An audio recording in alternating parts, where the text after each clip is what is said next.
नमस्कार दोस्तों, स्वागत है आपका माय एक्सपर्ट डॉक्टर के क्वेश्चन आंसर सेशन में। मैं आपके साथ हूँ डॉक्टर शालिनी सिंह सालुंके, आपकी कंसल्टेंट फिजिशियन, आपकी हेल्थ गाइड। दोस्तों, माय एक्सपर्ट डॉक्टर के 1 लाख स्पेशल एपिसोड में हमने एक अनाउंसमेंट की थी कि हम क्वेश्चन आंसर सेशन शुरू करने वाले हैं। हर रविवार को ये सेशन होगा। सोमवार से शुक्रवार के बीच में आप जो भी कमेंट सेक्शन में क्वेश्चंस पूछते हो उनके जवाब आपको इस सेशन में दिए जाएंगे। सवाल पूछना एक प्रगतिशील विचारधारा का सूचक होता है। सवाल करेंगे तभी पॉजिटिव बदलाव आ पाएंगे, तभी हमारी सेहत अच्छी बन पाएगी। तो बस हम इसी सवाल पूछने की आदत को बढ़ावा देना चाहते हैं, इसीलिए कमेंट सेक्शन पे भर भर के सवाल पूछिए, आपको उन सभी सवालों के जवाब दिए जाएंगे। तो चलिए आज का एपिसोड शुरू करते हैं। आप लोगों के सवाल, माय एक्सपर्ट डॉक्टर के जवाब on question answer special session.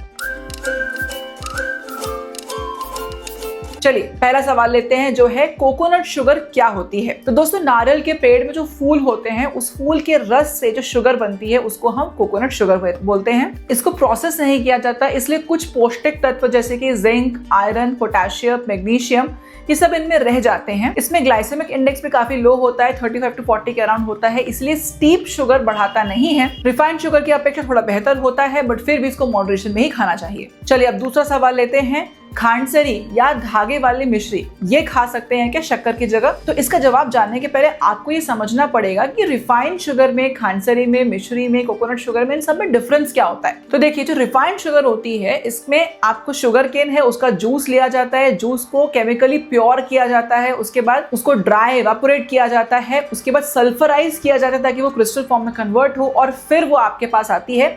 ऐसा इसीलिए किया जाता है कि व्हाइटनिंग हो जाए शुगर की, साथ ही साथ इसका शेल्फ लाइफ बढ़ जाए।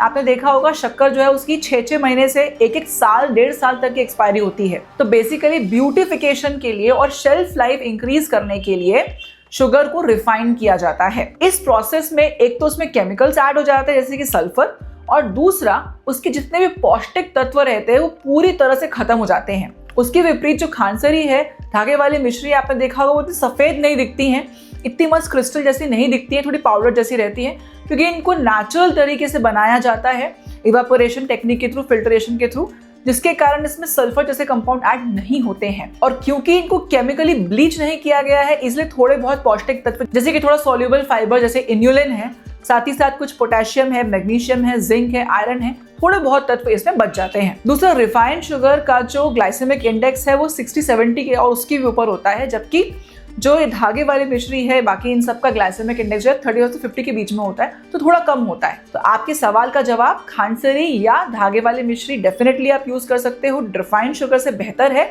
पर फिर भी आपको मॉडरेशन में ही कंज्यूम करना है। तीसरा प्रश्न है, पाम ऑयल सेहत के लिए अच्छा होता है या नहीं होता है? तो देखिए, पाम ऑयल जो रहता है इसको अगर आप अनरिफाइंड पाम ऑयल यूज कर रहे हो तो थोड़ा बहुत उसमें विटामिन ए, ई, डी के आपको मिल सकता है, पर फिर भी उसमें सैचुरेटेड फैट की अमाउंट जो है थोड़ी ज्यादा होती है। और इसके साथ अगर आप रिफाइंड पाम ऑयल लेते हो तो वो तो बहुत ही डेंजरस होता है, उसमें ट्रांस फैट भी मौजूद होता है। शेल्फ लाइफ इंक्रीज करने के लिए उसमें कुछ ऐसी प्रोसेसिंग की जाती है जिससे कि आपका कोलेस्ट्रॉल लेवल बहुत ज्यादा बढ़ सकता है। तो इसलिए पाम ऑयल का यूज बहुत ज्यादा करना सेहत के लिए अच्छा नहीं होता है। कभी कभी आप यूज कर सकते हो, बट कंटिन्यूस तो बिल्कुल यूज नहीं करना होता है। यहीं पर मैं आपको ये भी बता देना चाहती हूँ थोड़ा सा कि बाहर जिनको खाने का शौक है वो ये बात जरूर ध्यान से सुने। पाम ऑयल जो है बहुत ज्यादा क्वांटिटी में अवेलेबल होता है, सस्ता अवेलेबल होता है। इसको आप जितना रीहीट करते हो उतना ज्यादा ही डेंजरस बनता जाता है। बाहर जो भी आप खाना खाते हो वो मैक्सिमम पाम ऑयल में ही बनता है, फ्राई भी उसी में होता है। तो लगातार जो बाहर खाना खाने वाले लोग हैं ना, उनको नुकसान हो सकता है। तो सिंगल शब्द में अगर आप सुनना चाहते हो तो पाम ऑयल सेहत के लिए बहुत ज्यादा अच्छा नहीं होता है। आप इसको बहुत ही कम क्वांटिटी में यूज करें और रिफाइंड ऑयल की जगह कोल्ड प्रेस ऑयल का प्रयोग करें, वो आपकी सेहत के लिए और अच्छा होता है। Refined oil versus cold press oil में एनी विच वेज में कुछ दिनों में वीडियो डालने वाली हूँ, वो वीडियो भी आप जरूर देखिएगा। आपको क्लियरली समझ में आ जाएगा कि दोनों में डिफरेंस क्या है, कितना ऑयल यूज करना चाहिए, ऑयल वर्सेस घी कौन सा बेटर होता है, ये सारे क्वेश्चंस के आंसर आपको उसमें मिल जाएंगे। चलिए 5वें क्वेश्चन की तरफ बढ़ते हैं। क्वेश्चन है कि बैक पेन की प्रॉब्लम है तो जंपिंग रोप यूज कर सकते हैं क्या? तो देखिए, जिनको भी बैक पेन की प्रॉब्लम होती है ना, उनको ऐसी कोई एक्सरसाइज नहीं करनी चाहिए जिसमें उनकी कमर को लचक आ पाए। अब सोच के देखिए, अगर आप जंपिंग कर रहे हैं तो आप अपनी बैक को अनस्टेबल कर रहे हैं,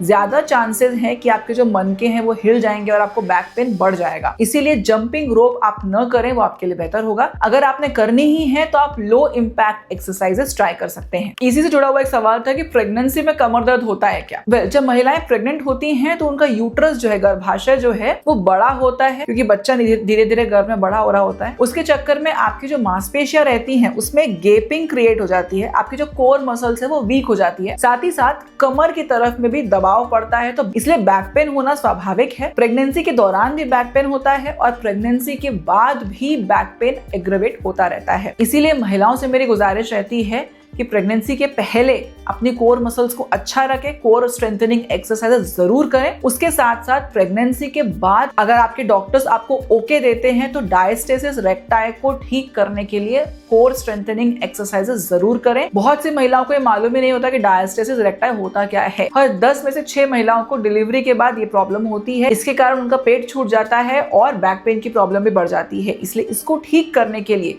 जैसे ही आपके गायनेकोलॉजिस्ट आपको एक्सरसाइज करने के लिए ओके देती हैं, diastasis recti related core strengthening exercises करना शुरू कर दीजिए, ताकि आपको प्रेगनेंसी के बाद, डिलीवरी के बाद बैक पेन की प्रॉब्लम न हो। चलिए, अब एक किसी ने पूछा था हड्डियां मजबूत रखने के लिए हमको क्या क्या खाना चाहिए। तो देखिए, हड्डियां अगर आपको मजबूत करनी है तो ये तो सब जानते हैं कि आपके बॉडी में कैल्शियम अच्छा होना चाहिए, मैग्नीशियम फॉस्फोरस अच्छा होना चाहिए, विटामिन डी अच्छा होना चाहिए। और उसके साथ साथ आपके बॉडी में ओमेगा 3 फैटी एसिड्स, प्रोटीन भी अच्छा होना बहुत जरूरी होता है। तो अब किस किस खाने की चीजें से आपको क्या क्या मिल सकता है वो मैं जल्दी से बता देती हूँ, ध्यान दीजिएगा। कैल्शियम के लिए आप दूध या दूध से बने प्रोडक्ट्स ले सकते हैं। हरी पत्तेदार सब्जियां जैसे पालक, मेथी, सरसों के पत्ते, ब्रोकली, ये सब ले सकते हैं। नट्स और सीड्स हो गए जैसे कि बादाम, तिल के बीज हो गए, अखरोट हो गया। इसमें एक सेसमे ऑयल होता है या सेसमे बटर होता है जिसको हम ताहीनी भी बोलते हैं, उसमें बहुत ज्यादा मात्रा में कैल्शियम होता है, तो वो आपको जरूर लेना चाहिए। इसके साथ साथ सफेद चने और राजमा है, सार्डिन मछली है, इनसे आपको कैल्शियम भरपूर मात्रा में मिल जाएगा।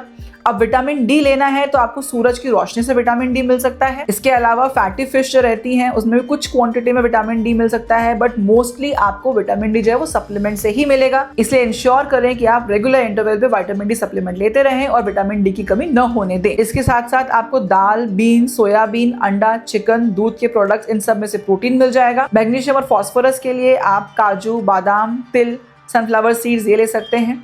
इसके साथ ब्राउन राइस है, ओट्स है, किनोआ है, कुछ तरह की दालें हैं, इसमें भी आपको रेगुलर मात्रा में मैग्नीशियम मिल जाएगा। इसके साथ डार्क चॉकलेट में मैग्नीशियम अच्छा होता है। फिर विटामिन के की कमी पूरा करना बहुत जरूरी है, इसके लिए भी आपको हरी सब्जियां और फर्मेंटेड फूड जैसे कि दही और चीज, ढोकला, इडली, ये सब लेना चाहिए। ओमेगा 3 फैटी एसिड जो है ये आप मछलियों में मिल सकता है, फ्लैक्स सीड्स में मिल सकता है, घी में मिल सकता है और ड्राई फ्रूट्स वगैरह में मिल सकता है। इसके अलावा आपको एक कोशिश करनी चाहिए कि आप पानी हमेशा बहुत मात्रा में पिएं, चाय कॉफी का कंजम्पशन थोड़ा कम कर दें और नमक का सेवन जो है वो भी आप लिमिट में करें अगर आपको अपनी हड्डियां मजबूत रखनी है तो। और क्या कर सकते हैं हड्डियां मजबूत करने के लिए, तो स्ट्रेंथ ट्रेनिंग एक्सरसाइजेस जो है वो बहुत जरूरी होती हैं। योगा जो आपकी फ्लेक्सिबिलिटी इंक्रीज करता है, ये भी आपकी हड्डियों को मजबूत करने के लिए बहुत जरूरी होता है। स्पेशली महिलाएं, 30 साल से ऊपर जब महिलाएं होती हैं तो आप में हड्डियां कमजोर होना बहुत स्वाभाविक होता है, क्योंकि धीरे धीरे हमारी बॉडी में हॉर्मोन्स जो है वो कम होने लगते हैं। इसीलिए आपने स्पेसिफिकली स्ट्रेंथ ट्रेनिंग एक्सरसाइजेस 30 साल की उम्र के बाद तो शुरू कर ही देनी चाहिए। अब अगला सवाल लेते हैं कि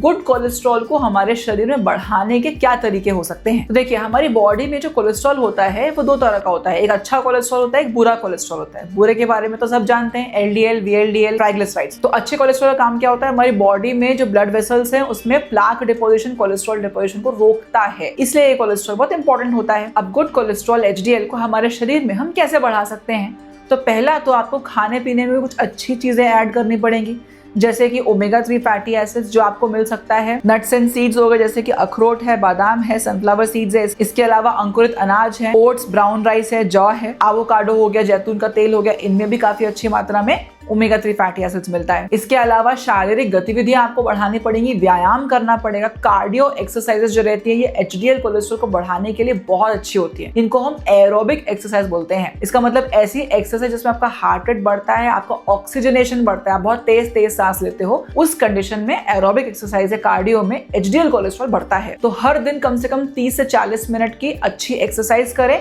हफ्ते में आप 5 से 6 दिन करेंगे, आपका एचडीएल कोलेस्ट्रॉल जरूर बढ़ जाएगा। इसके अलावा धूम्रपान व शराब का सेवन आपको बंद करना पड़ेगा। साथ ही साथ वजन को नियंत्रित रखना पड़ेगा, हेल्दी वेट मैनेज करना पड़ेगा, फाइबर की मात्रा आपको बढ़ानी पड़ेगी, प्रोसेस्ड फूड या ट्रांस फैट युक्त खाना जो होता है ये आपको बंद करना पड़ेगा, और सबसे इंपॉर्टेंट तनाव या स्ट्रेस आपको कम करना पड़ेगा। इसके लिए आप मेडिटेशन, डीप ब्रीदिंग, प्राणायाम जैसी एक्सरसाइजेस कर सकते हैं। तो चलिए, आज के लिए मैंने आपको जितने क्वेश्चन सिलेक्ट किए थे उन सभी के आंसर्स दे दिए हैं। अगर आपका क्वेश्चन आज डिस्कस नहीं हो पाया है तो प्लीज परेशान मत होइए, अगले क्वेश्चन आंसर सेशन में वो भी इंक्लूड हो जाएगा। और जल्द से जल्द नेक्स्ट क्वेश्चन आंसर सेशन में आप मुझसे किन सवालों का जवाब चाहते हैं वो भी कमेंट बॉक्स पर अभी के अभी लिख दीजिए। साथ ही साथ हमें कमेंट सेक्शन पे ये भी बताइए कि इस नई कोशिश के बारे में आपका क्या विचार है, क्या लगता है आपको, इससे आपको कितना फायदा मिलने वाला है। हम आपका रिएक्शन जानने के लिए उत्सुक हैं। उम्मीद करती हूँ आपको मजा आया होगा। इसी तरह के मजेदार क्वेश्चन आंसर सेशन लेके हम फिर आपके सामने आएंगे। तब तक के लिए नमस्कार।